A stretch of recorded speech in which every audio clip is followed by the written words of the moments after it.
Terdengar suara keras di kamar tidur, dan putra mahkota Jun Tianyi dari dinasti Zhou Agung terduduk di lantai dengan lesu. Meskipun dia mempercayai kesimpulan putri mahkota dalam hatinya, setelah mendengar kebenaran dari mulut Wei Wuxian sendiri, harapan kecil yang tersisa di hatinya pun sirna. Putri mahkota Yu Miaoyin tampak bertekad dan melambaikan tangannya untuk memberi perintah, seret dia pergi dan eksekusi dia. Juga, kumpulkan semua personel yang tersedia di istana dan tunggu perintah di halaman depan. Ketika Wei Wuxian mendengar kata eksekusi, pupil matanya mengecil tajam dan dia berkata dengan panik, "Apa? Yu Miaoyin, dasar jalang kecil, apakah kau tahu apa konsekuensi dari mengeksekusiku?" Tutup mulutnya dan seret dia pergi. Yu Miaoyin melambaikan lengan bajunya dan memerintahkan.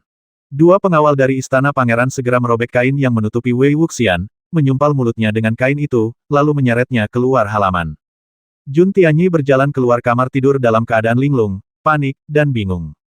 Setelah menikah selama bertahun-tahun, ia terbiasa mencari bantuan dari putri mahkota saat menghadapi tekanan, dan ia mampu menyelesaikan masalah dengan baik setiap saat. Itu sudah menjadi kebiasaan. Dia memegang tangan Yu Miaoyin dan bertanya, "Miaoyin, apa yang harus kita lakukan sekarang?" Tatapan mata Yu Miaoyin penuh tekad, dan dia berkata, "Tidak ada pilihan lain. Setelah Istana Jenderal Dewa jatuh, yang berikutnya adalah Istana Putra Mahkota. Kemenangan atau kegagalan akan diputuskan malam ini. Kau harus naik tahta, atau kau akan dikutuk selamanya." Titik titik titik. Titik titik titik. "Mengapa jadi begini?" kata Jun Tianyi dengan putus asa. "Yang mulia, silakan beristirahat di kamar tidur. Saat fajar menyingsing, semuanya akan menjadi jelas. Jika Anda kalah, saya akan menemani Anda ke liang lahat." Setelah mengatakan ini, Yu Miaoyin memanggil pembantunya untuk membantu pangeran masuk ke kamar tidur, lalu berbalik dan berjalan menuju halaman depan. Lebih dari 100 tamu berkumpul di halaman depan istana pangeran. Tingkat kultivasi mereka bervariasi. Meskipun mereka tidak terlalu kuat, mereka adalah kekuatan yang tidak bisa diremehkan di ibu kota kekaisaran. Yu Miaoyin menyapukan pandangannya ke arah para pengikut ini dan berkata dengan keras, "Malam ini adalah malam kemenangan yang menentukan. Berusahalah sebaik mungkin untuk melindungi Istana Jenderal Ilahi. Setelah besok, kalian akan menjadi pahlawan yang mengikuti naga. Diperlukan waktu 1000 hari untuk mengumpulkan pasukan, tetapi hanya butuh waktu sesaat untuk mengerahkannya. Ingat sumpah yang kalian buat saat melayani Yang Mulia Putra Mahkota, dan berangkatlah." 100 pengikut seni bela diri menerima perintah dan berangkat menuju rumah Jenderal Ilahi. Rumah Jenderal Dewa, di aula utama. Ye Xuan masih minum dengan pembasmi dari dunia Shinto. Anggur itu diminum perlahan-lahan sementara mereka berdua menunggu. Penantian itu agak lama, tetapi akhirnya tiba. Suara pertempuran mulai terdengar di dalam dan luar rumah jenderal. Akhirnya dimulai. Ye Xuan menatap pedang dan bayangan yang berkelebat dari luar tembok halaman dan tersenyum tipis. "Sekarang semuanya sudah dimulai, dan semuanya akan segera berakhir," ucap pembasmi di dunia Shinto dengan tenang. Terjadi pertarungan sengit di luar tembok halaman, dengan sosok-sosok terbang di sekitarnya. Satu pihak terlihat sedang bertarung pengawal rahasia Night Owl dan pihak lainnya adalah seorang pembasmi yang mengenakan jubah paviliun pembasmi darah. Hari ini aku benar-benar tercerahkan melihat seorang pembasmi dari paviliun pembasmi darah yang dapat melawan pengawal rahasia Night Owl. Ye Xuan terkekeh. Apa itu Blood Killing Pavilion? Kelompok gangster yang melakukan pembasmian dan perampokan. Dengan kekuatan seperti ini, itu bahkan bukan masa. Night Owl Dark Guard muncul dari pertempuran dengan Sky Demons. Kedua tim sama sekali tidak berada pada level yang sama, namun mereka saling bertarung. Jelas ada sesuatu yang mencurigakan. Saat pertarungan berlangsung, pengawal dan pengikut dari istana pangeran muncul dan bergabung dalam pertempuran, yang dengan segera menumpas paviliun pembasmi darah. Ye Xuan tersenyum pada pembasmi di alam dao ilahi dan berkata, "Sepertinya istana pangeran telah memilih untuk bertaruh." Mata pembasmi di dunia Shinto berkedip-kedip, dan sepertinya emosinya berfluktuasi. Ye Xuan menatapnya dan bertanya, "Orang yang kamu tunggu seharusnya sudah ada di sini sekarang, kan? Jika dia tidak segera datang, dia akan ketinggalan perjalanan." Tepat pada saat ini, sosok lain yang mengenakan jubah hitam dan merah terbang ke rumah Jenderal Dewa, datang ke aula utama, berdiri berdampingan dengan pembasmi sebelumnya di dunia Shinto, dan menghadapi Ye Xuan. Kedua pembasmi tingkat Shinto ini menutupi wajah mereka dengan jubah, sehingga penampilan mereka tidak dapat terlihat. Sesuai dengan apa yang aku harapkan. Ye Xuan meletakkan gelas anggurnya, perlahan berdiri, dan menghadapi kedua pria itu. Tiga guru besar Shinto itu mengeluarkan momentum mereka dengan cepat, membentuk tiga sisi tajam dalam sekejap, dan memulai pertarungan 2 lawan 1. Kedua pembasmi dari alam Shinto yang mengenakan jubah paviliun pembasmi darah ini, satu dari alam pengetahuan surgawi dan yang lainnya dari alam penglihatan surgawi. Tian Shijing adalah orang pertama yang tiba. Dia berkata perlahan, seperti yang kau katakan, aku memang sedang menunggu seseorang. Sekarang orang itu telah tiba, saatnya untuk bertindak. Seseorang tidak boleh terlalu memamerkan keunggulannya. Terlalu memamerkan keunggulannya pasti akan membawa bencana. Ye Xuan tersenyum dan berkata sebenarnya, aku juga menunggu kalian datang bersama. Lagi pula, aku hanya bisa bergerak sekali, seperti ini. Saat Ye Xuan berbicara, dia perlahan mengangkat tangannya, dan hukum pedang dari alam pengetahuan surgawi meledak dengan cahaya yang menyilaukan di tangannya, seperti seberkas aurora, datang dari asal mula dunia dan menebas menuju kehampaan yang tak berujung. Ketika kedua pembasmi alam Sinto melihat kemunculan hukum pedang alam Tianzi, mata mereka terbelalak dan mereka segera mengeluarkan seluruh kekuatan dan kartu truf mereka, mencoba untuk memblokir hukum pedang ini. Ye Xuan berteriak dengan suara yang dalam dan melambaikan tangannya untuk memotong hukum pedang. Seberkas cahaya melesat keluar, bang bang bang, menerobos semua rintangan, dan domain serta hukum hancur satu demi satu. Pedang itu menebas, dan semua kartu truf dari dua pembasmi alam Sinto itu patah menjadi dua bagian, dan tubuh mereka dipotong dan dibuang. Kedua pembasmi Sinto itu jatuh ke tanah tanpa berteriak. Meskipun tubuh mereka terpotong, mereka masih mengenakan tudung kepala, tidak ingin mengungkapkan identitas mereka. Ye Xuan berjalan mendekat dan membungkuk lalu berkata, aku juga tidak ingin tahu identitas kalian, karena itu akan memalukan bagi semua orang. Tetaplah dengan identitas kalian. Pembasmian ganda dengan satu pedang, tidak ada ketegangan sama sekali. Kedua pembasmi Sinto itu tidak menyangka bahwa lawannya masih begitu kuat meskipun dia terluka parah. Mereka tahu bahwa dia tidak memiliki kesempatan untuk bertahan hidup, jadi mereka akhirnya menyalakan bola api dan membakar tubuh dan jiwanya menjadi abu. Ye Xuan membasmi dua prajurit Sinto dengan satu pedang, yang mengakibatkan cedera jiwanya. Darah di tubuhnya melonjak, tubuhnya bergetar, dan dia jatuh kembali ke kursi, memuntahkan seteguk darah. Tepat pada saat ini, seorang pria berlari keluar dari halaman belakang rumah Jenderal Dewa, bergegas ke aula utama, dan melihat dua mayat terbakar di halaman. Ekspresi ketakutan dan kesedihan muncul di wajahnya. Pria ini adalah Jun Tianwen. Matanya memerah saat melihat dua mayat hangus itu. Dia berbalik untuk melihat Ye Xuan, kebencian dan keganasan muncul di matanya lagi. Dia melihat darah di mulut Ye Xuan dan menyeringai, aku tahu kamu terluka parah dan sekarat. Aku rasa kamu tidak bisa mengalahkanku kali ini. Saat dia berbicara, dia segera mengeluarkan hukum dari embrio reinkarnasi dan memaksakannya ke Ye Xuan selangkah demi selangkah. Ye Xuan menutupi dadanya, menahan rasa sakit hebat yang datang dari jiwanya. Jun Tianwen mendekat selangkah demi selangkah, lalu perlahan mengangkat tangannya, ingin menggunakan kekuatan hukum untuk meledakkan kepala Ye Xuan. Tepat pada saat ini, terdengar teriakan, dan sebuah bola besar yang ditutupi bulu melesat keluar, seolah berguling-guling di tanah, melesat ke depan aula utama, mengeluarkan cakar, menendang Jun Tianwen hingga terduduk ke tanah, lalu melebarkan sayapnya dan berdiri dengan satu kaki, menghalangi Ye Xuan, dan mengeluarkan suara gu. Kau lagi, binatang berbulu pipih. Jun Tianwen meraung seperti orang gila. Dia dikejar oleh Thunder Eagle sepanjang jalan dan hampir pingsan. Rumah Jenderal Dewa, di aula utama. Setelah Ye Xuan menggunakan prinsip ilmu pedang, luka-lukanya kambuh dan wajahnya menjadi pucat.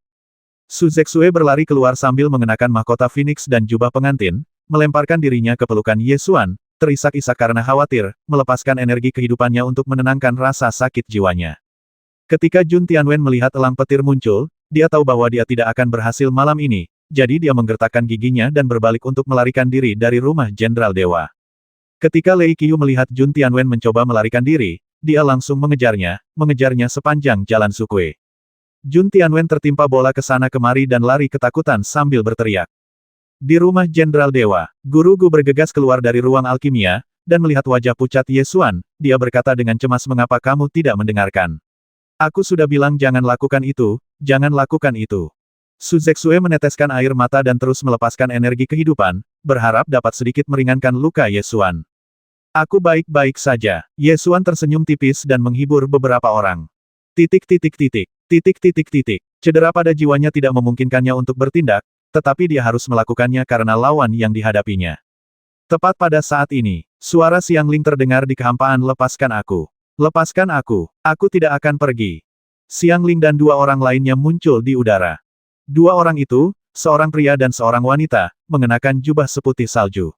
Jubah mereka menutupi mata mereka, jadi penampilan mereka tidak dapat terlihat dengan jelas. Namun, dilihat dari bagian bawah wajah mereka, mereka seharusnya tampan. Xiang Ling melepaskan diri dari halangan kedua orang itu, melemparkan dirinya di depan Ye Xuan, membenamkan dirinya dalam pelukannya, dan menangis terseduh-seduh. Ye Xuan menyipitkan matanya sedikit, menatap kedua orang di udara, dan bertanya, siapa kalian? Bisakah kalian memberitahu asal-usul kalian? Salah satu dari mereka berkata, Istana Seng Sui. Istana salju ilahi di luar wilayah. Ye Xuan bertanya sambil mengerutkan kening.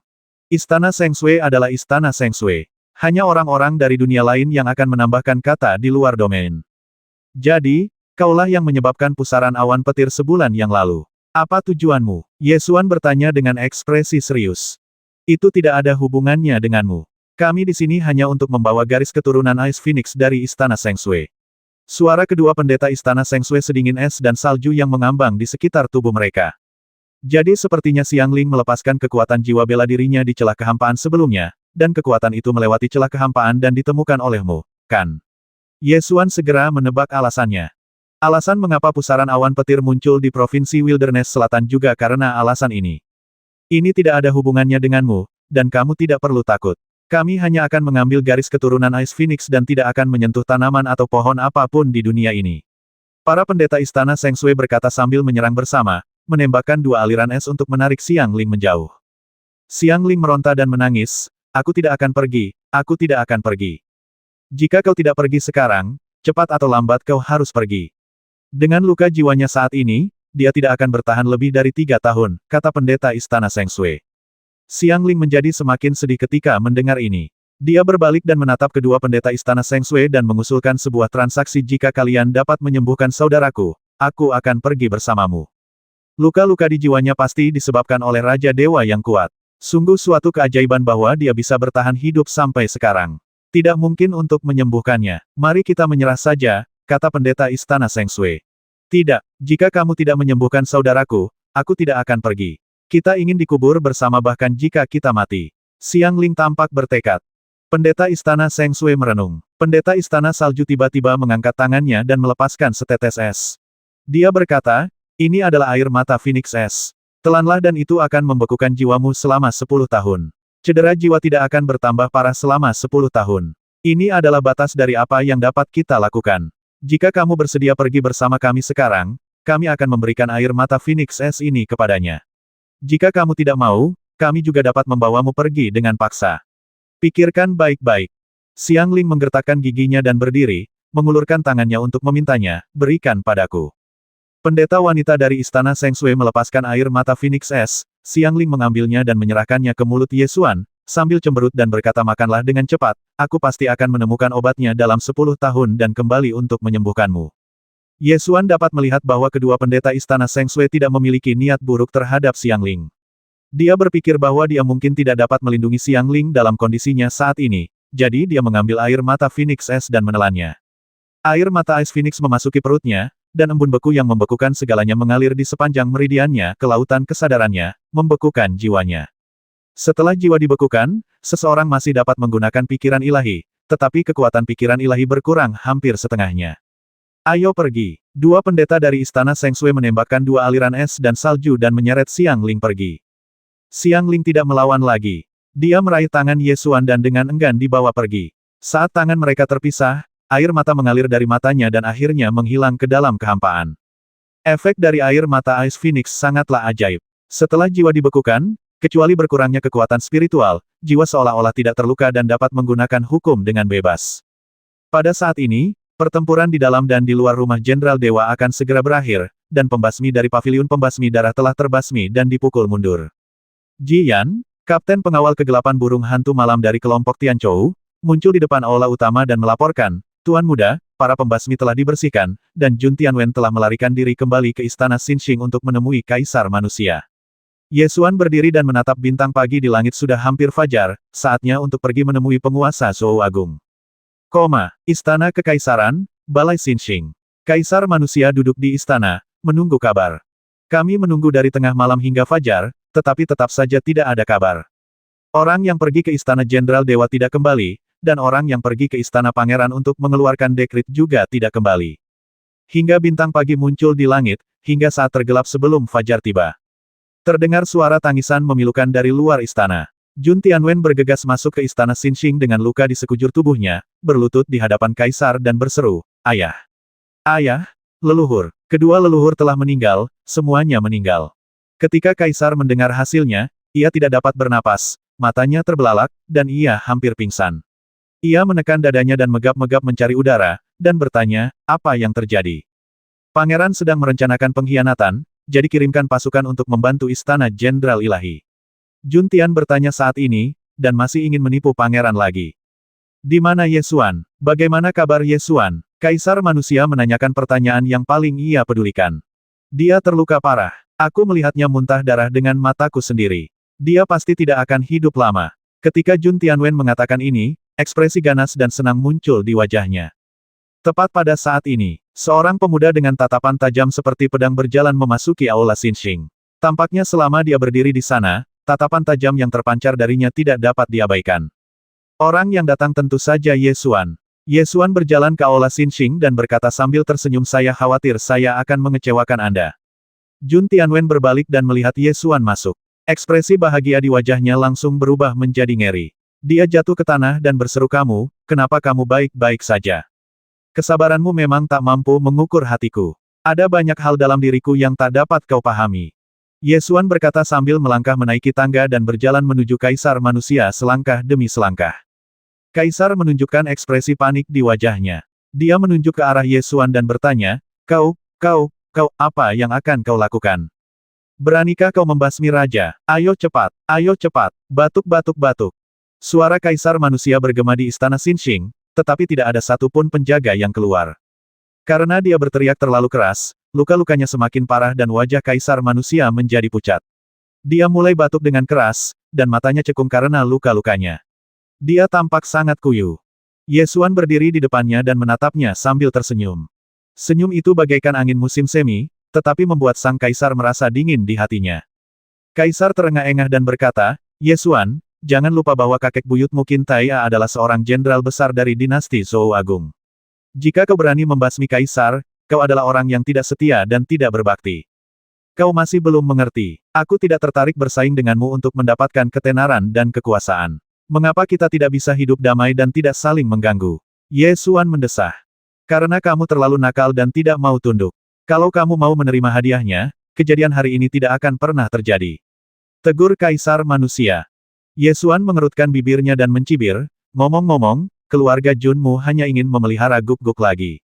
Tapi kamu tidak akan pernah mengerti bahwa guk-guk yang jinak sudah lama lupa cara menunjukkan taringnya kepada musuh yang kuat, sama seperti para guru Shinto yang kamu undang, yang tidak sebanding dengan klan setan langit. Hanya elang yang sombong yang akan memburu musuh yang kuat. Dan elang tidak akan merangkak di tanah. Jun Tianwen berteriak di bawah tangga, kamu hanya ingin memberontak dan membasmi raja. ... Ye Xuan kembali mengerutkan bibirnya dan terkekeh, kalian masih berpikiran sempit dan masih belum mengerti. Di mataku, kalian dan para ibel surgawi sama-sama mangsa di bumi. Satu-satunya perbedaan adalah bahwa para ibel surgawi adalah binatang buas, dan kalian adalah nangui dan domba yang dijinakkan. Hewan peliharaan tidak boleh diburu, tetapi kalian bersikeras menunjukkan taring kalian yang menggelikan. Apa yang sebenarnya ingin kau lakukan? Batuk, teriak kaisar manusia dengan keras.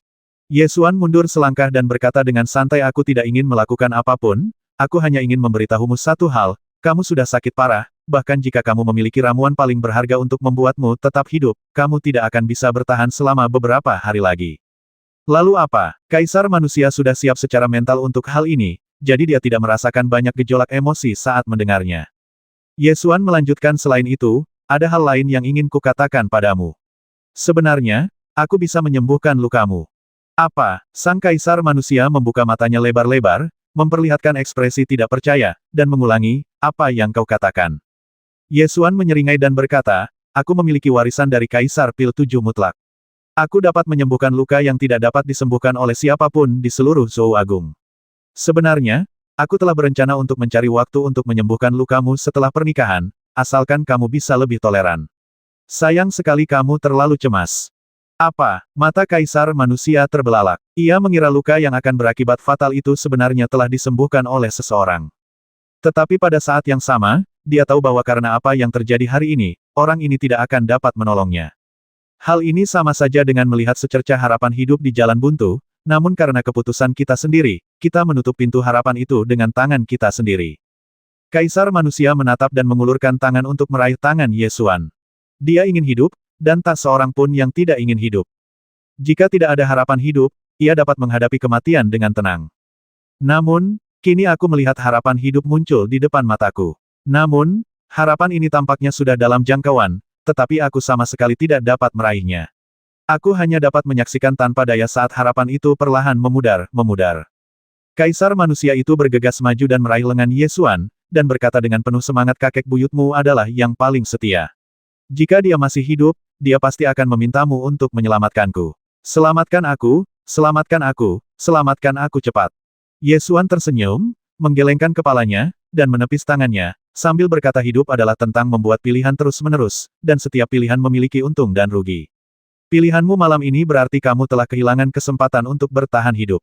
Karena kamu telah membuat pilihan, kamu harus menerima konsekuensinya bahkan jika kamu berlutut. Kaisar jatuh ke tanah, berteriak dengan enggan tidak. Aku masih dalam masa keemasanku, aku seharusnya tidak mati saat ini. Aku telah memerintah Zhou Agung dan menghancurkan Ibel Surgawi. Aku adalah seorang kaisar yang tidak pernah sebanding dengan siapapun dalam sejarah dunia. Aku seharusnya tidak mati saat ini. Selamatkan aku, selamatkan aku. Sang kaisar manusia tergeletak di tanah, dengan putus asa mengulurkan tangan ke depan, mencoba meraih kaki Ye Xuan, mencoba meraih sedotan penyelamat hidupnya. Ye Xuan mundur selangkah, menjauh dari telapak tangannya, dan berkata saat kamu memutuskan untuk menyerangku, kamu seharusnya tahu hasilnya. Tidak, tidak, batuk. Kaisar manusia itu berbaring di anak tangga, merentangkan tangannya ke depan, meraung dan berteriak, lalu tersedak dan batuk dengan keras hingga ia batuk darah, jatuh ke tanah, dan meninggal. Kehidupan seorang kaisar agung berakhir di sini, dan ia meninggal dengan enggan. Ia memohon pertolongan di saat-saat terakhir. Jika bukan karena harapan hidup, ia bisa hidup beberapa hari lagi. Sebaliknya, ia melihat harapan yang tidak bisa ia dapatkan, dan mati dengan harapan hidup. Jun Tianwen menatap mayat kaisar manusia dengan ekspresi muram dan mata terbelalak. Setelah beberapa saat, dia menunjuk Ye Xuan dan meraung, Kau adalah pendosa yang membasmi kaisar. Aku tidak membasminya, dia batuk sampai mati. Sedangkan kau, tatapan mata Ye Xuan seperti pedang, menusuk matanya. Jun Tianwen tiba-tiba menunjukkan ekspresi ngeri di wajahnya. Dia menunjuk ke arah Ye Xuan dan mundur 3 langkah. Sebenarnya, ketika aku mengingat kembali masa laluku di Sekte Tianjian, terkadang aku benar-benar tidak mengerti mengapa kita harus sampai pada titik ini hari ini. Tatapan mata Ye Xuan seolah-olah melewati jejak waktu dan melihat masa lalu ketika dia baru saja bergabung dengan Sekte Tianjian. Saat itu, kau hanyalah seorang murid luar biasa dari Sekte Tianjian. Kata Jun Tianwen sambil menggertakkan giginya.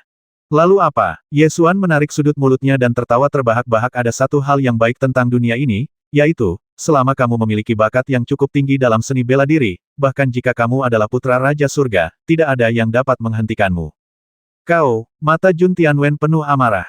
Sebenarnya, dendam antara kamu dan aku bukan karena salju yang dibuang, juga bukan karena aku adalah murid luar Sekte Pedang Surgawi, juga bukan karena aku memiliki latar belakang istana Jenderal Ilahi.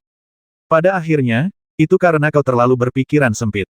Aku menggunakan sumber daya para murid luar Sekte Pedang Surgawi untuk melawan arus dan mengalahkanmu, murid sejati utama. Waktu itu sudah cukup untuk membuktikan bahwa kau sama sekali tidak dapat menekan seni bela diriku. Ye Xuan berjalan ke arah Jun Tianwen sambil berkata ada lebih dari satu orang di dunia ini yang lebih kuat darimu. Belum lagi 2 ahli pedang tertinggi, ada juga Shen Changhai, Huan Ziyuan, dan Yao Jianyu. Siapa di antara mereka yang tidak lebih kuat darimu? Tapi kamu tidak iri pada mereka, kamu hanya iri padaku. Karena ketika kamu paling sombong, aku bangkit dari sampingmu dan menginjak kepalamu hingga ke puncak. Di dalam hatimu, aku akan selalu menjadi murid luar Sekte Tianjian, dan aku terlahir untuk melihat wajahmu. Tetapi sebenarnya, akulah orang kuat yang tiba-tiba muncul. Tanpa aku, Zhou Agung masih akan gemetar di bawah tinju klan Ibel Surgawi. Tanpa aku, umat manusia bahkan tidak dapat memasuki barat jauh. Tanpa aku, pasukan Zhou Agung bahkan tidak dapat menyeberangi kota kepala ular. Tanpa aku, pasukan Zhou Agung akan hancur di bawah kota Raja Ibel sejak lama. Ye Xuan melangkah maju selangkah demi selangkah, sementara Jun Tianwen melangkah mundur selangkah demi selangkah. Aku sudah berusaha sekuat tenaga dan melakukan semua yang kau inginkan tapi tak berani kulakukan. Namun pada akhirnya, yang kudapatkan hanya kau yang menghunus pedangmu padaku. Kaisar sebelumnya menunjukkan kebaikan kepada kakek buyutku, tetapi kau tidak menunjukkan kebaikan kepadaku. Yang kau tunjukkan hanyalah kebencian dan kebohongan. Aku pernah mencoba menyelesaikan dendam antara kau dan aku dengan cara damai. Namun pada akhirnya, aku merasa itu tidak mungkin. Hanya ada satu solusi, salah satu dari kita harus mati. Dan kau lebih rendah dariku dalam segala hal, jadi kau harus mati. Setelah Ye Xuan selesai berbicara, dia menghunus pedangnya dan menusukkannya ke dadanya. Setelah Kaisar Manusia mangkat, putra mahkota naik tahta dan mengangkat Yu Miaoyin sebagai ratu. Selir Xuan dikubur hidup-hidup bersamanya, dan Markis Seng Weiwu dihukum dan diasingkan 3.000 mil jauhnya, di mana ia meninggal dalam perjalanan. Keempat pengikut pangeran tersebut dieksekusi atau diasingkan. Karena reputasi tentara Long Yuan, perubahan ini tidak menimbulkan banyak keresahan. Dalam waktu kurang dari setengah bulan, ketertiban dipulihkan di ibu kota dinasti Zhou besar. Kaisar baru mengeluarkan dekrit untuk memberi penghargaan pada sejumlah pejabat berjasa yang mengikuti Kaisar, di antaranya para jenderal tentara Long Yuan yang diberi penghargaan paling besar. Pada akhir dekrit kekaisaran, Qin Taya dihormati sebagai dewa perang Long Yuan, dan kuil seni bela diri dibangun untuk memuja dupa selama beberapa generasi. Ye Xuan dihormati sebagai dewa pedang. Zun Feng merupakan gelar kehormatan yang diberikan oleh dinasti Zhou besar kepada orang-orang kuat dari Sekte Tanah Suci, yang berbeda dengan hadiah. Penghargaan diberikan kepada pejabat, sedangkan gelar kehormatan diberikan kepada pertapa. Dahulu Zhou Agung menganugerahkan Dewa Awan, dan sekarang ada Dewa Pedang yang lain. Orang yang mengusulkan gelar ini sangat cerdas, dan dia menganugerahkan gelar tersebut kepada Ye Xuan sebagai Master Akademi Kunpeng. Setelah Jun Tianyin naik tahta, status rumah Jenderal Ilahi sekali lagi mencapai puncaknya, dan menerima banyak penghargaan. Tidak hanya itu, Senjiang Mansion dan Senmu Valley telah menjadi mertua. Selama Senmu Valley tidak jatuh, Senjiang Mansion tidak akan jatuh. Setelah pergantian kekuasaan kekaisaran, umat manusia memperoleh kembali stabilitas. Setelah jatuhnya kerajaan Ibel Surgawi kuno, semua suku roh, yang telah ditindas oleh Ibel Surgawi dan tidak berani melawan, meletus. Para Ibel Surgawi diburu di setiap sudut alam Jiushu, dari tanah suci klan Ibel Surgawi hingga sekte, semuanya dibasmi. Hancurnya kerajaan Tianyao kuno mengakhiri klan Tianyao. Ras ini terlalu brutal, dan ketika mereka berkuasa, banyak roh takut pada mereka. Sekarang negara kuno Tianyao telah dihancurkan, semua roh di Jiushu tidak ingin melihat ras brutal seperti itu muncul lagi, dan mereka berada di ambang genosida. Para Ibel Surgawi yang tersebar hanya bisa bersembunyi di pegunungan dan hutan seperti monster dan berjuang untuk bertahan hidup. Setelah terbiasa memakan daging mentah dan meminum darah, mereka tidak akan pernah bisa memulihkan peradaban Ibel Surgawi. Setelah urusan di ibu kota kekaisaran selesai, Ye Xuan memegang tangan Su Zexue dan berdiri di tebing kota Void, membiarkan kota Void terbang melintasi 5 danau dan 4 lautan dan menjelajahi pegunungan dan sungai Kyushu. Ingat, kamu bilang kamu ingin melihat semua gunung dan sungai di Kyushu, tetapi kamu tidak bisa meninggalkan lembah Senmu. Aku berjanji akan mengajakmu menjelajahi seluruh Kyushu, dan sekarang aku bisa menepati janjiku. Kota Void terbang di atas Provinsi Beiyue, Provinsi Donglu, Provinsi Nanhuang, Provinsi Longyuan, dan barat jauh, menghadap ke pegunungan dan sungai, dan mengagumi keajaiban dunia. Mereka berdua berada di gunung tertinggi di kota Void, memandangi bumi dan pegunungan. Akhirnya, laut pun damai dan sungai pun jernih. Ya, Kyushu stabil. Su Zexue mengangguk, mencondongkan tubuh ke depan dengan lembut, dan berpelukan erat. Mereka bisa merasakan suhu tubuh dan detak jantung masing-masing, dan mengetahui perasaan masing-masing. Hari-hari berlalu dengan cepat bagaikan hari-hari sepasang kekasih. Setelah hari-hari istirahat ini, tubuh Ye Xuan hampir pulih. Kecuali penurunan kekuatan spiritualnya karena jiwanya yang membeku, ia telah kembali ke kondisi puncaknya. Pikiran Ye Xuan berangsur-angsur melayang dari pegunungan dan sungai di depannya ke tempat yang lebih jauh. Keduanya bisa melihat pikiran satu sama lain di mata masing-masing, dan Su Zexue perlahan mulai merasa gugup. Suatu hari 3 bulan kemudian, kota Void perlahan terbang di atas laut meteorit selatan. Di bawahnya terhampar lautan biru, sesekali terdengar gemuruh suara binatang laut. Su Zexue mengambil inisiatif untuk bertanya, kamu masih ingin pergi, kan? Air mata Ice Phoenix membekukan jiwa Ye Xuan dan memberinya 10 tahun kehidupan tambahan. 10 tahun mungkin tidak terasa singkat, tetapi dibandingkan dengan semangat pohon suci, itu tidak ada bedanya dengan momen waktu. Aku khawatir jika kau tinggal di sisiku terlalu lama, aku akan semakin takut berpisah. Aku tidak ingin menunggu sampai air mata Ice Phoenix mencair dan kemudian kau melihatku berjuang mati-matian. Mungkin masih ada secercah harapan di kehampaan di luar domain, kata Ye Xuan. Zilingji pernah berkata sebelumnya bahwa ada sesuatu di Gunung Mang di luar wilayah itu yang dapat menyembuhkan luka jiwa. Meskipun tidak diketahui apakah itu benar atau tidak, setidaknya itu adalah sebuah harapan. Tetapi Xiang Ling berkata dia akan mencari cara untuk menyembuhkanmu. Su Zexue mengucapkan hal ini hanya untuk menyadari bahwa dia tiba-tiba menjadi egois dan merasa sedikit bersalah. Meskipun kedua pendeta istana Seng Sui tampaknya tidak memiliki niat buruk terhadap Xiang Ling, mereka juga tidak terlalu peduli padanya. Oleh karena itu, aku tidak tahu situasi seperti apa yang akan dihadapi Xiang Ling setelah dibawa pergi. Selain itu, kakek buyutku terperangkap dalam kehampaan di luar wilayah kekuasaan. Aku selalu ingin menemukannya. Meskipun aku tahu harapannya tipis, aku selalu merasa bahwa aku berutang terlalu banyak padanya jika aku tidak mencoba. Ye Xuan membiarkan Xiang Ling menyandarkan kepalanya di bahunya dan menghiburnya dengan lembut. Su Zexue membenamkan kepalanya di lengannya dan terisak, tapi aku tidak bisa meninggalkan pohon suci. Tetaplah di lembah Senmu, aku berjanji akan kembali. Ye Xuan tidak yakin dalam hatinya, tetapi saat ini dia hanya ingin menghiburnya, bahkan jika itu berarti berbohong. Aku tahu, kau hanya mencoba membujukku. Su Zexue terisak. Ye Xuan memegang wajahnya, mencium kening dan pipinya, dan berkata, kakek telah terperangkap dalam kehampaan selama beberapa bulan. Mungkin dia berada di sudut kehampaan, menahan erosi badai kehampaan, mencari harapan dalam keputusasaan. Jika aku pergi ke sana 1 hari lebih awal, mungkin kakek akan memiliki peluang lebih baik untuk bertahan hidup. Meskipun dia tahu bahwa kekosongan di luar wilayah itu tidak terbatas dan kemungkinan menemukan Qin Tai A sangat tipis, Ye Xuan masih berpegang teguh pada sedikit harapan di dalam hatinya dan tidak mau menyerah. Meskipun dalam hatinya Su Zexue merasa enggan, dia tidak tega meninggalkan kakek buyutnya, jadi dia hanya bisa terus menangis, air matanya mengalir di wajahnya. 1 bulan kemudian, dunia kecil kota Void membentang di provinsi Southern Wilderness dan terbang di atas gerbang gunung tua Sekte Suci Lingtai. Gerbang gunung tua Sekte Suci Lingtai juga merupakan dunia kecil yang menghalangi celah di kehampaan di luar domain. Ye Xuan terbang keluar dari kota kekosongan dan tiba di gerbang gunung tua Sekte Suci Lingtai, melihat celah kehampaan yang diblokir oleh akar pohon suci. Retakan kekosongan ini hanya selebar 100 kaki, tetapi sebenarnya itu bukan seluruh retakan kekosongan. Itu hanya celah yang dipahat di dunia kecil gerbang gunung tua Sekte Suci Lingtai. Faktanya, seluruh celah kehampaan itu sebesar dunia kecil. Kalau tidak, Sekte Suci Lingtai tidak perlu membangun gerbang gunung di dalamnya. Su Zexue juga datang ke celah kehampaan untuk memeriksa kondisi akar pohon suci. Gai dan Tong berlari keluar untuk bermain, berlarian di dunia spiritual kecil yang dipenuhi udara keruh. Tawa mereka terdengar di telinga orang-orang, dan suasana hati orang-orang menjadi ceria karena tawa mereka. Akar pohon suci itu dalam kondisi baik. Tampaknya pohon suci itu memang dapat menghalangi udara busuk yang mengalir masuk dari kekosongan di luar wilayah kekuasaan. Su Zexue sampai pada kesimpulan ini setelah memeriksanya. Ye Xuan juga mengamati situasi pohon suci yang menghalangi celah kekosongan, dan setuju tidak hanya itu, pohon suci juga dapat memurnikan udara keruh.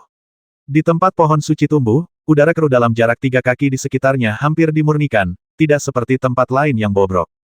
Aku tidak menyangka pohon suci itu memiliki fungsi seperti itu. Su Zexue juga sangat senang. Jika memang begitu, mungkin aku juga bisa menguasai dunia kecil ini. Ye Xuan berpikir serius.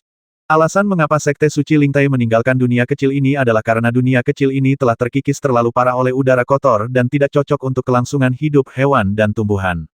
Jika pohon suci dapat memurnikan udara kotor, maka ia dapat sepenuhnya memulihkan vitalitas dunia spiritual ini.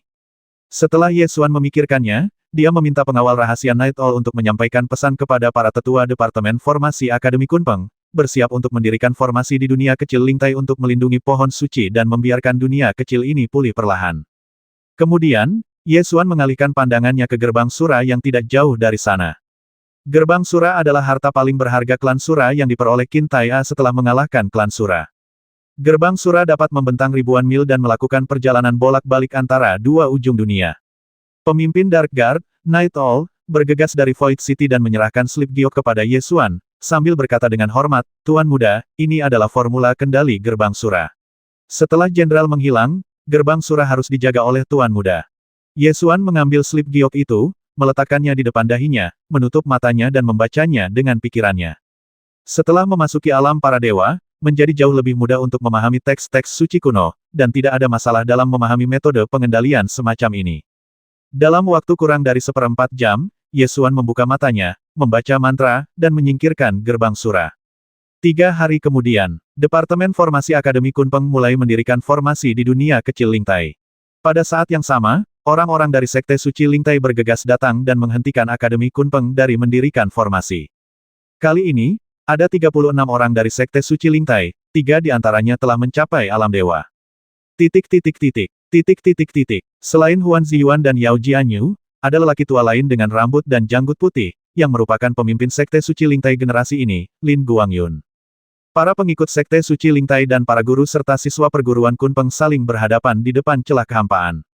Gai, Tong dan Lei Qiu berjongkok bersama di belakang sebuah batu tidak jauh, siap menyerang segera setelah pertarungan dimulai. Akan tetapi, kedua belah pihak hanya saling berhadapan dan tidak melakukan perlawanan. Ketika Ye Xuan tiba, pemimpin Sekte Suci Lingtai Lin Guangyun berinisiatif meletakkan meja kopi dan mengundang Ye Xuan untuk minum teh. Apa maksud Master Sekte Lin? Ye Xuan bertanya langsung tanpa mengambil tehnya. Ini adalah gerbang gunung tua milik Sekte Suci Lingtai. Tidak pantas bagi perguruan Kunpeng untuk mengambilnya begitu saja, kan? Lin Guangyun sangat tenang dan tidak marah saat berbicara. Jika ingatanku benar, Sekte Suci Lingtai lah yang pertama kali menyerahkan dunia kecil ini. Ye Xuan melengkungkan bibirnya. Tidak tepat untuk mengatakan bahwa kami menyerah. Dunia kecil Lingtai digunakan oleh sekte saya untuk menutup celah di kehampaan. Setelah dunia kecil itu tercemar oleh udara kotor, dunia itu menjadi tidak layak huni, jadi Sekte Suci Lingtai pindah. Namun, tugas Sekte Suci Lingtai untuk menjaga celah di kehampaan tidak pernah berubah. Lin Guangyun menjelaskan. Sulit untuk menarik garis yang jelas antara menyerah dan tidak menyerah. Ketika Sekte Suci Lingtai pergi, mereka menarik semua formasi di gerbang gunung. Sebenarnya tidak masuk akal untuk mengatakan bahwa mereka tidak menyerah.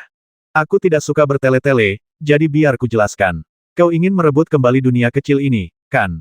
Ye Xuan menatapnya sambil tersenyum. Karena celah kehampaan telah pecah, Sekte Suci Lingtai akan mengirim murid untuk menjaganya di masa depan. Ini adalah tanggung jawab Sekte Suci Lingtai. Lin Guangyun mengatakannya dengan cara yang berbeda, tetapi maknanya sebenarnya sama. Baiklah, tidak perlu bermegah-megah begitu. Terus terang saja, kamu menemukan bahwa dunia kecil ini memiliki potensi untuk dimurnikan, jadi kamu ingin merebutnya kembali. Dalam hal ini, tidak akan dibenarkan bagiku untuk merebutnya dengan paksa, jadi aku akan menarik orang-orangku sekarang. Ye Xuan berkata dengan sangat lugas. Benarkah? Lin Guangyun tidak menyangka segalanya berjalan begitu mulus. Tentu saja aku serius. Ye Xuan berkata dan berteriak kepada semua guru dan siswa di akademi singkirkan peralatan formasi, mata formasi, bendera formasi, dan semua barang yang berantakan, dan pergi. Para guru dan siswa Kunpeng College tidak mengajukan keberatan apapun dan segera mulai berkemas. Para pengikut Sekte Suci Lingtai semuanya gembira melihat segala sesuatunya berjalan lancar. Meskipun Sekte Suci Lingtai memiliki gerbang gunung baru, namun masih belum sebagus dunia kecil yang asli. Saat penduduk Sekte Suci Lingtai sedang gembira, akar pohon suci yang menghalangi celah di kehampaan mulai mundur ke dalam tanah, tumbuh terbalik dan menghilang. Celah kehampaan terbuka lebar, dan badai kehampaan melonjak keluar dari celah tersebut. Lin Guangyun membuka matanya lebar-lebar dan dengan cepat merapal mantra untuk menekan badai kehampaan. Badai kehampaan berkecamuk, dan sejumlah besar udara kotor mengalir ke dunia kecil itu, mencemari tanah yang baru saja dimurnikan lagi, mengubahnya menjadi tanah tandus tempat tidak ada tanaman yang dapat tumbuh. Sekelompok murid dari Sekte Suci Lingtai juga cepat-cepat melantunkan mantra mereka untuk menghalangi udara busuk yang masuk. Tuan Ye, apa yang sedang Anda lakukan? Lin Guangyun berteriak dengan cemas dan marah sambil menggunakan mantra sihir untuk menahan badai kehampaan. Oh, lubang ini dibuat oleh kita. Aku akan memotong sepotong gunung Void dan menambal retakannya nanti. Jangan khawatir, aku akan tetap bertanggung jawab. Ye Xuan berkata dengan tulus. Para pengikut Sekte Sein Lingtai mengumpat dalam hati apakah ini masalah menutup celah. Bahkan jika celah ditutup, itu tidak dapat menghentikan udara kotor yang mencemari gerbang gunung. Jika polusi dapat dicegah dengan menutup retakan, Sekte Suci Lingtai tidak perlu menyerahkan dunia kecil ini. Alasan mengapa Sekte Suci Lingtai ingin mengambil kembali gerbang gunung lama adalah karena pohon suci dapat memurnikan dunia kecil. Lin Guangyun berkata dengan cemas Master Sekte Ye, jika Anda mengambil pohon suci itu, tidak ada tanaman yang bisa tumbuh di sini sama sekali. Ye Xuan menyeringai dan berkata, kalian benar-benar menarik. Kalian tidak ingin mengambil kembali gerbang gunung lama, dan kalian ingin aku membantu kalian memurnikan udara yang keruh. Kalian ingin mengambil semua hal yang baik, dan kemudian aku harus melakukan kerja keras. Kalian benar-benar berani berpikir seperti itu. Tuan Ye, bagaimana kalau Anda menutup celah di kehampaan itu terlebih dahulu, baru kita bisa duduk dan berbicara perlahan. Lin Guangyun berkata dengan nada rendah hati. Bagaimanapun, ini adalah jalan menuju kehampaan di luar domain. Jika memungkinkan, kita harus mengambilnya sendiri. Ye Xuan melambaikan tangannya dan meminta Su Zexue untuk menutup celah kekosongan itu lagi, lalu duduk dan berkata, bagaimana kita bicara? Katakan padaku. Master Sekte Ye, Sekte Suci Lingtai telah menjaga Void Rift selama beberapa generasi, jadi tempat ini tidak dapat diserahkan kepada sekte lain untuk dijaga dalam keadaan apapun. Jika tidak, ketika badai kehampaan mengamuk, bencana akan terjadi karena kecerobohan sekecil apapun. Lin Guangyun pertama-tama mengungkapkan perlunya Sekte Suci Lingtai menjaga Void Rift. Ye Xuan mendengarkan dengan tenang tanpa menyela. Sebenarnya, ini adalah situasi yang menguntungkan. Jika Master Sekte Ye pergi, maka tidak satu pun dari kita akan mendapatkan apapun. Namun, jika kita bekerja sama, maka kita bisa mendapatkan dunia kecil di luar langit. Bukankah itu hal yang baik? Kata Lin Guangyun dengan nada lembut. Lin Guangyun berhenti sejenak, lalu melanjutkan, menurutku akan lebih baik jika memang begitu. Setelah dunia kecil ini dimurnikan, Sekte Sein Lingtai dan Akademi Kunpeng masing-masing akan mengambil setengahnya. Badai kehampaan di luar domain memiliki siklus aktif. Selama siklus aktif, hanya Sekte Sein Lingtai yang dapat menekannya. Bagaimanapun, menjaga celah kehampaan adalah tanggung jawab Sekte Sein Lingtai. Kedengarannya bagus, apalagi? Tanya Ye Xuan. Kudengar bahwa Master Sekte Ye berencana untuk pergi ke kehampaan luar. Di 9 provinsi, orang yang paling tahu tentang kehampaan luar adalah Sekte Sein Lingtaiku, dan mungkin aku bisa memberimu bantuan. Tentu saja, aku tidak menyarankan Master Sekte Ye untuk memasuki kehampaan luar, karena jika kau terlalu lama terpapar udara keruh, kau akan terkikis oleh udara keruh dan menjadi. Lin Guangyun tidak menyelesaikan perkataannya, dan mengganti topik pembicaraan. Ada seorang tetua di Sekte Sein Lingtai yang pernah jatuh ke dalam celah kehampaan. Ketika dia ditarik kembali, sudah agak terlambat. Akibatnya, jika Master Sekte Ye tertarik, aku bisa mempertemukanmu dengan tetua ini. Ye Xuan benar-benar ingin tahu konsekuensi terkikis oleh udara keruh. Bagaimanapun, Qin Taia jatuh ke dalam kekosongan di luar domain dan kemungkinan akan menghadapi hal yang sama. Baiklah, izinkan aku bertemu dengan tetua ini.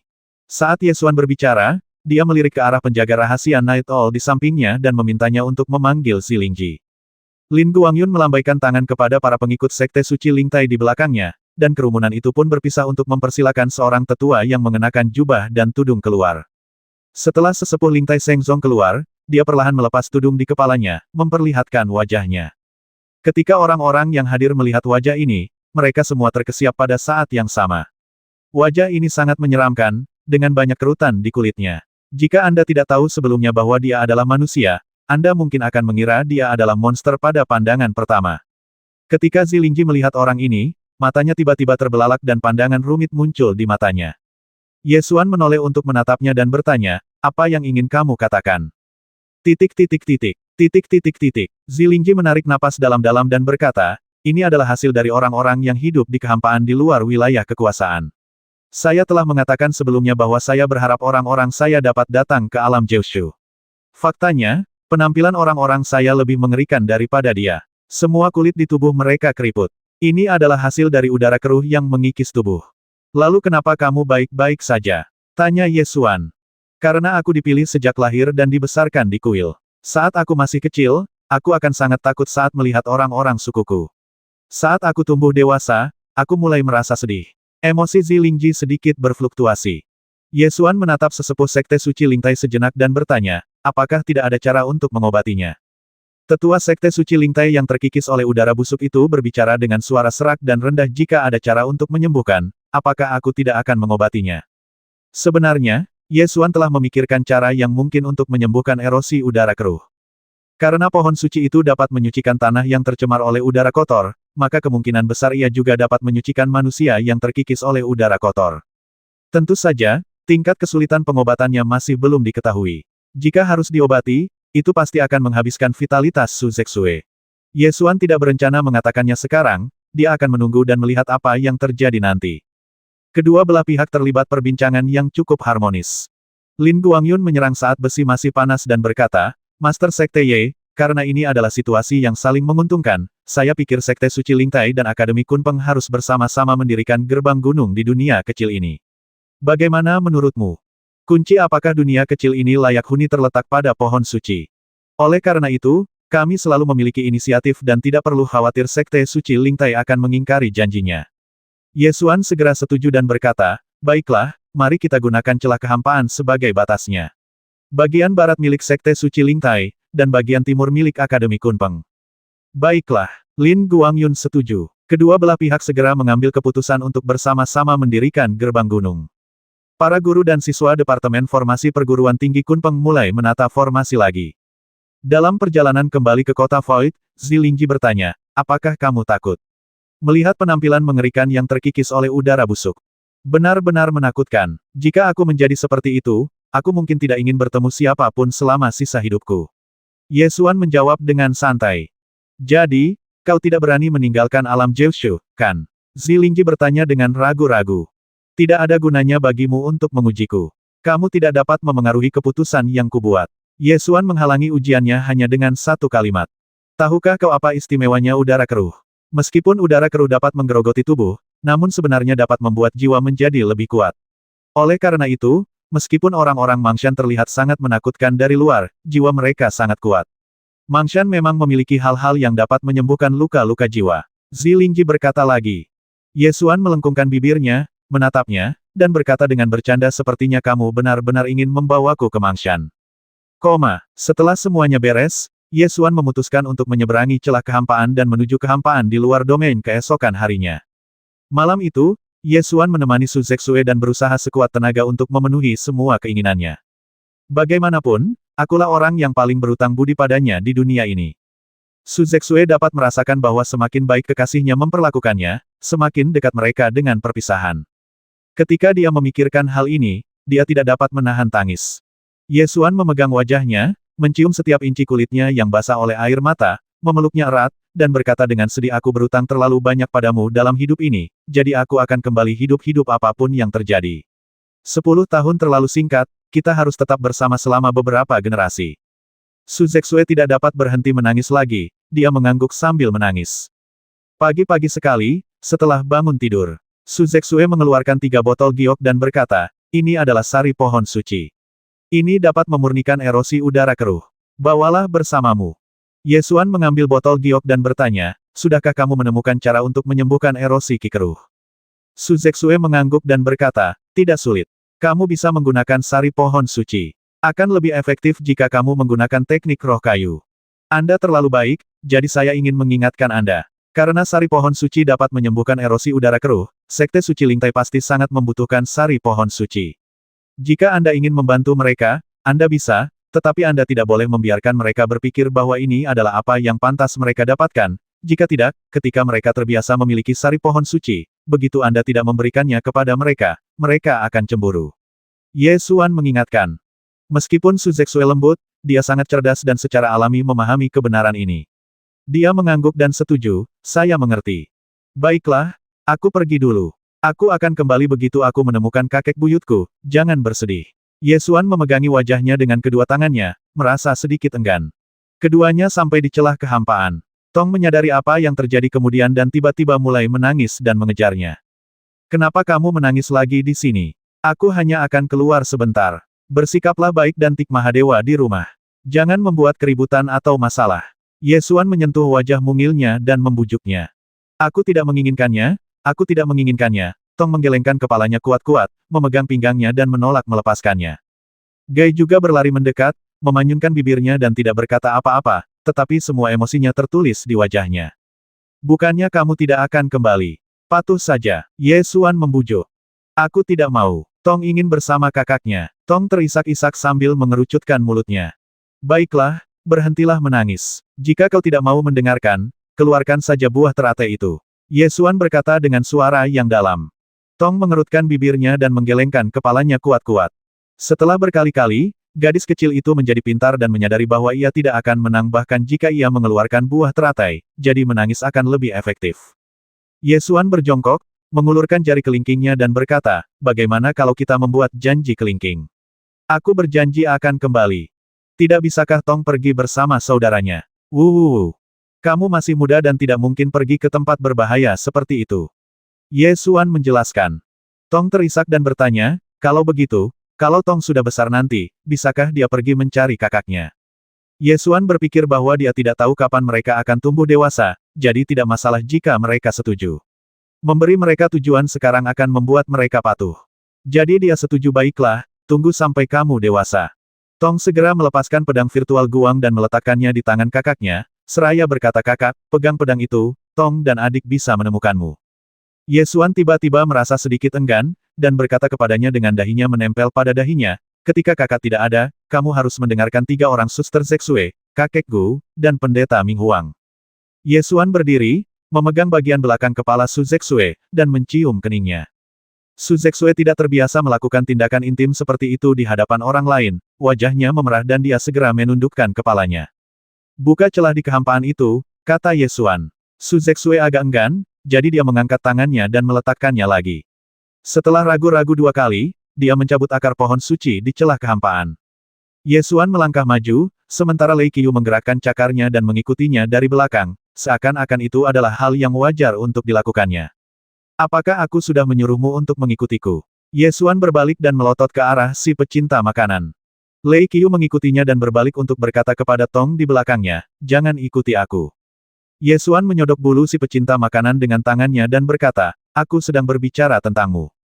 "Gu," Lei Qiu memprotes dengan keras. Pada saat ini, Zilingji datang dengan anggun dan berkata sambil tersenyum manis, "Sebenarnya, makhluk roh lebih beradaptasi dengan lingkungan kehampaan di luar domain daripada manusia. Jika aku membawa bola petir itu, setidaknya harapan untuk bertahan hidup akan lebih besar." Titik titik titik. Titik titik titik. Gugu gugu. Lei Qiu segera menjadi bangga dan berteriak, "Apakah kamu mendengarnya?"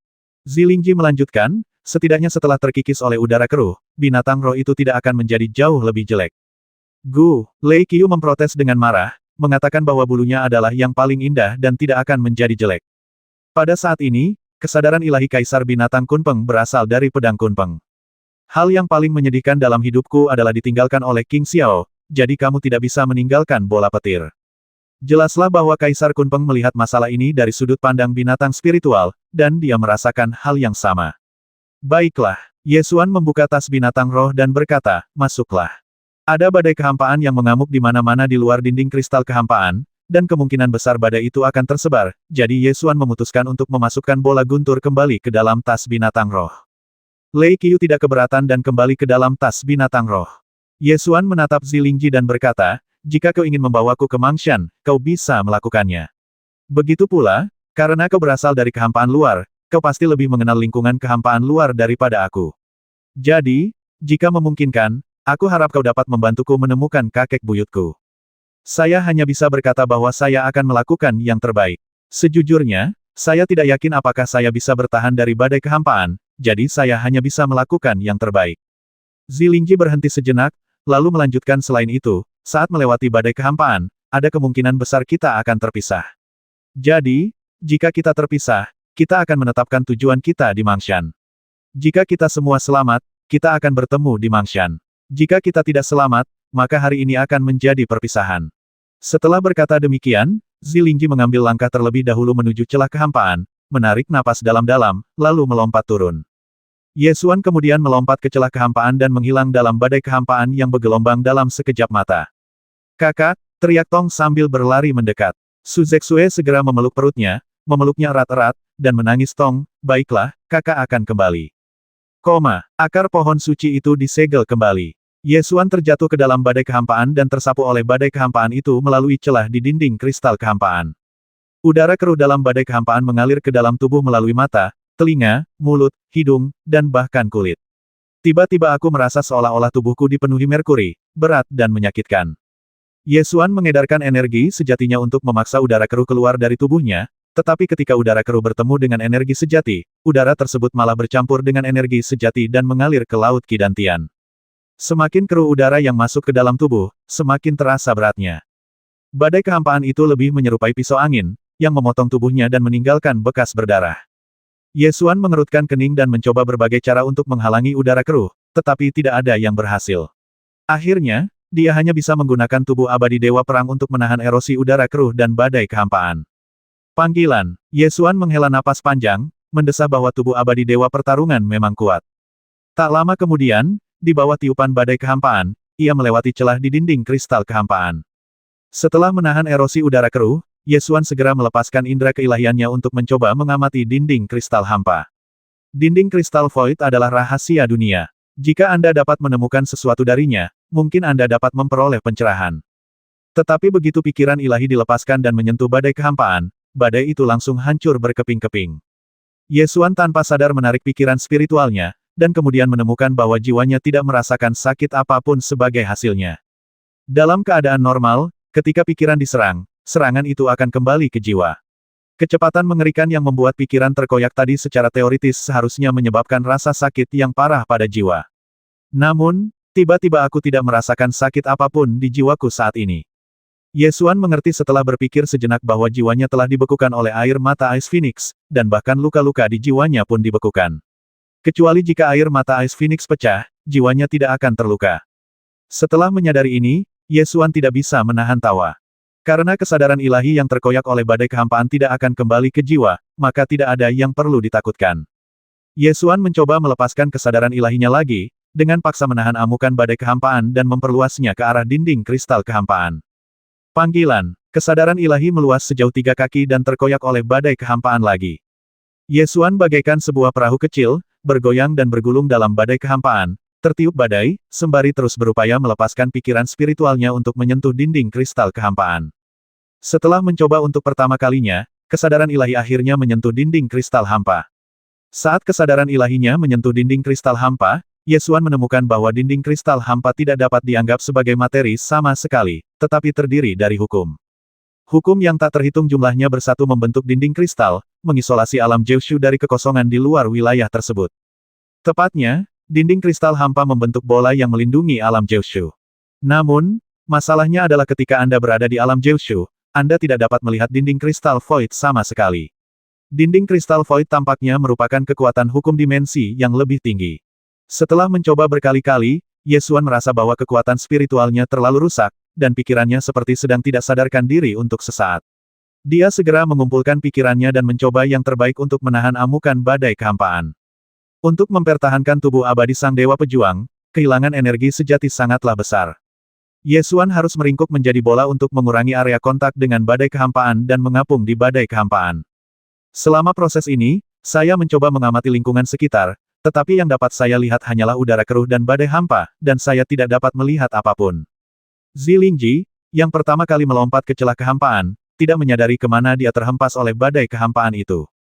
Pada saat ini, Ye Xuan akhirnya mengerti bahwa selama dia melompat ke dalam badai kehampaan, dia tidak akan dapat memilih arah. Dia hanya bisa membiarkan badai kehampaan menyapu dirinya, tidak tahu kemana dia akan tersapu.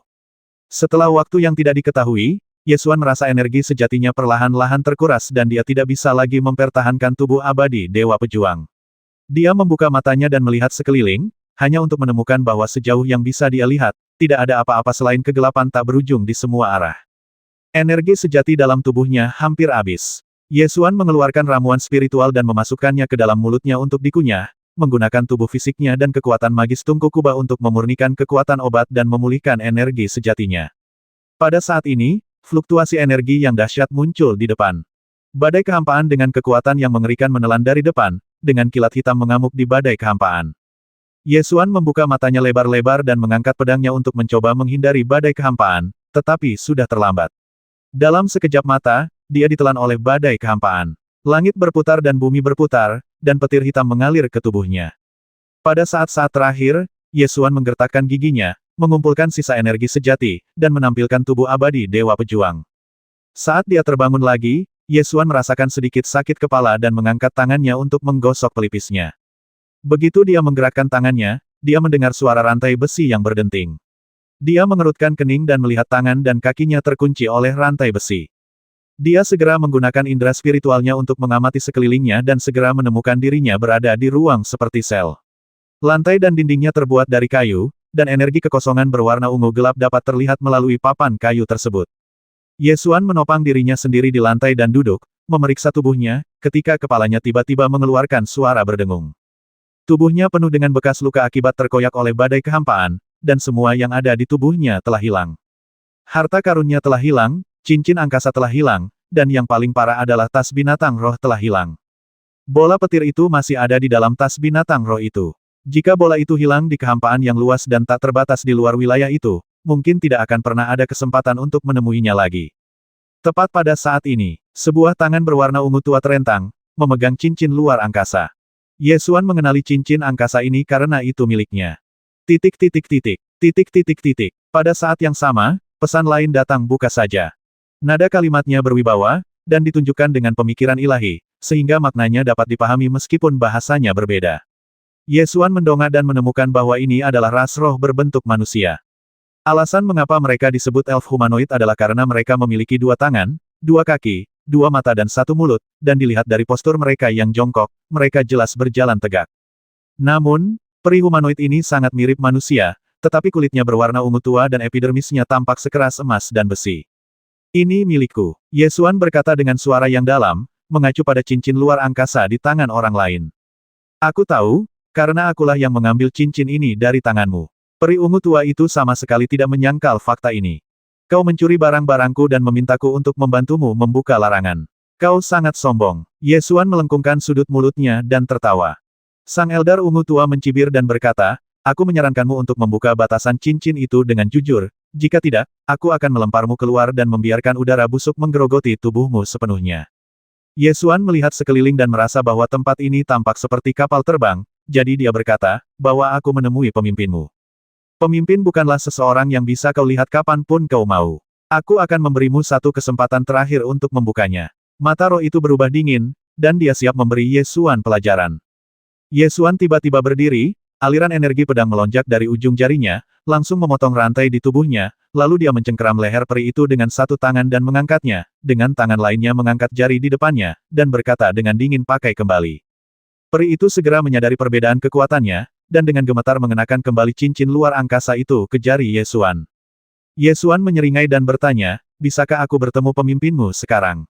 Ya, peri itu bergegas memimpin jalan, melewati lorong, dan tiba di aula kubah yang luas. Saat melewati lorong itu, Yesuan melepaskan indera spiritualnya untuk mengamati keadaan sekitar dan memastikan bahwa ini memang sebuah kapal terbang yang sangat besar.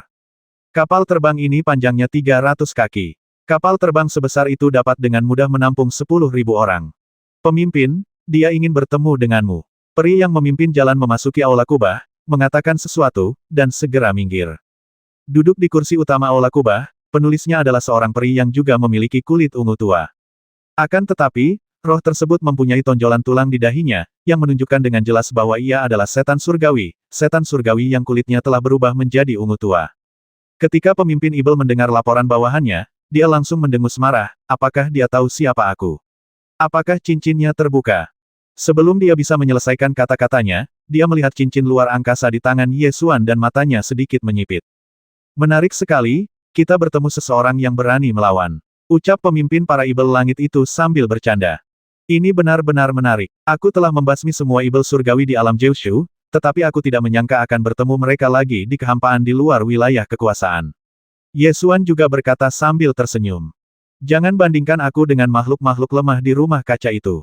Aku adalah roh hampa sejati, kata pemimpin Void Sky Demon. Yesuan teringat asal-usul Ibel surgawi. Dalam legenda kuno, Ibel surgawi merupakan ras yang diciptakan dengan menggabungkan tubuh Raja Ibel abadi dan jiwa Ratu Ibel kekosongan. Dengan kata lain, jiwa Ibel langit memiliki garis keturunan Ratu Ibel kekosongan. Dari sudut pandang ini, setan surgawi seharusnya jauh lebih mudah beradaptasi dengan lingkungan hampa di luar domain dibandingkan manusia. Apakah kamu adalah Ibel surgawi 9 provinsi atau Ibel surgawi Void, tidak ada bedanya. Aku sudah membasmi begitu banyak, jadi aku tidak keberatan membasmi beberapa lagi. Yesuan berkata dengan acuh tak acuh. Nada bicara yang sangat keras. Pemimpin Void Sky Demon berteriak dengan marah, mengangkat tangannya dan menembakkan bola energi hampa, ingin membasmi Yesuan. Yesuan tidak menghindar atau menghindar, tetapi bergegas menuju energi kehampaan.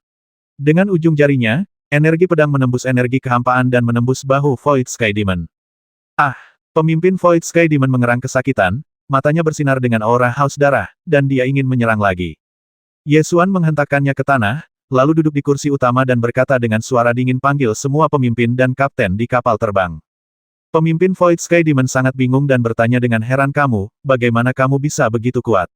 Aku telah memeriksa dengan jelas kesadaran ilahimu dan itu sangat lemah. Paling-paling, kamu hanya di level Martial Saint. Senyum muncul di bibir Yesuan. Kekuatan spiritualnya memang melemah setengahnya, karena jiwanya dibekukan oleh air mata Ice Phoenix. Tanpa diduga, karena alasan ini, pihak lain salah menilai tingkat kultivasinya sendiri. Sebenarnya, pemimpin Void Sky Demon ingin menyelidiki jiwa secara langsung, Tetapi setelah mencoba, dia menemukan bahwa jiwanya tidak dapat menembus es yang terbentuk oleh air mata Ice Phoenix. Jika kamu tahu tingkat kultivasiku yang sebenarnya, kamu mungkin akan ketakutan setengah mati. Dari serangan tadi, Ye Xuan telah melihat bahwa tingkat kultivasi pemimpin Void Sky Demon ini hanya berada di tingkat ke-9 alam martial Sein. Cahaya yang ganas bersinar di mata pemimpin Void Sky Demon, dan dia tiba-tiba mengerahkan kekuatan, mencoba berbalik dan melakukan serangan balik. Ye Xuan dengan santai mengayunkan jarinya dan memotong lengannya. Ah! Pemimpin Void Sky Demon berteriak keras, dan darah menyembur keluar dari lengannya yang patah. Darah itu mengandung aliran energi kehampaan berwarna ungu gelap. Panggil semua pemimpin dan kapten di kapal terbang. Jangan membuatku mengatakannya untuk ketiga kalinya. Ye Xuan berkata dengan suara dingin. Pemimpin Void Sky Demon akhirnya merasa takut dan berteriak meskipun kesakitan cepat. Panggil pemimpin dan kapten, cepat. Tidak lama kemudian, lebih dari 20 elf berkumpul di Aula Kubah, semuanya menatap Ye Xuan yang duduk di kursi utama dengan bingung. Tanpa terkecuali, semua elf tersebut berkulit ungu tua, namun beberapa tampak seperti manusia, beberapa seperti setan surgawi, beberapa seperti putri duyung, dan beberapa lainnya sama sekali tidak dapat dikenali ras aslinya. Ye Xuan berkata tanpa basa-basi, serahkan semua barangku. Pemimpin kedua kapal terbang itu mendengus dingin, apa yang telah kami peroleh bukan lagi milikmu. Ye Xuan menarik sudut mulutnya, dan energi pedang melesat keluar, memotong jari pemimpin Void Sky Demon, dan tersenyum, apa yang kau katakan. Aku tidak mendengarnya dengan jelas. Cepat dan ambil. Wajah pemimpin Void Sky Demon berubah kesakitan dan dia berteriak serak. Ketua, manusia yang keluar dari rumah kaca ini memiliki kekuatan spiritual yang sangat lemah. Mengapa Anda takut padanya? Ayo kita basmi dia bersama-sama. Kepala suku kedua memiliki tatapan yang ganas, dan sekilas terlihat jelas bahwa dia adalah Ibel surgawi, dan Ibel tingkat rendah. Lalu apa yang kita tunggu?